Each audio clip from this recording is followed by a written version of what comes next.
C'est vers l'Organisation mondiale du commerce, basée à Genève, que les regards se sont tournés lorsque Donald Trump a décidé de taxer lourdement les importations de fer et d'aluminium aux États-Unis. En effet, c'est elle qui règle les relations commerciales des États au niveau mondial. La directrice du Centre de commerce international, agence conjointe de l'OMC et des Nations unies, donne son avis sur cette guerre commerciale entre les États-Unis et la Chine. Les mots guerre, ça pèse lourd. Dans le commerce international, d'ailleurs, je ne crois pas que des guerres commerciales pourraient être gagnées par qui que ce soit. Pourquoi? Parce que nos économies sont tellement liées les unes aux autres. On ne sait pas où se termine l'économie d'un pays, où commence l'économie d'un autre.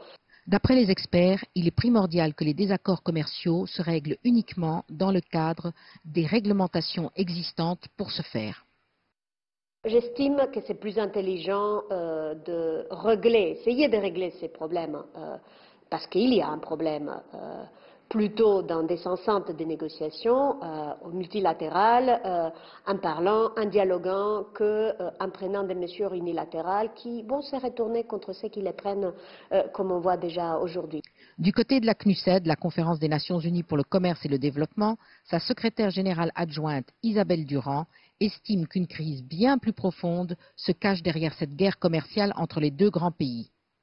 Mais aussi, on se rend compte dans cette discussion, cette tension entre la Chine et les États-Unis, que c'est finalement tout le système multilatéral du commerce qui est cette fois-ci mis vraiment en question. Une révision éventuelle du commerce multilatéral devrait particulièrement servir le développement. Si on regarde même dans la tension entre la Chine et les États-Unis, les produits concernés, on voit bien à quel point des petits producteurs, des petites entreprises, en particulier dans les pays en développement, dans toute la chaîne de valeur, vont être ceux qui vont payer la note le plus sévèrement. La semaine prochaine, le directeur général de l'OMC, Roberto Azevedo, devrait s'exprimer sur la question.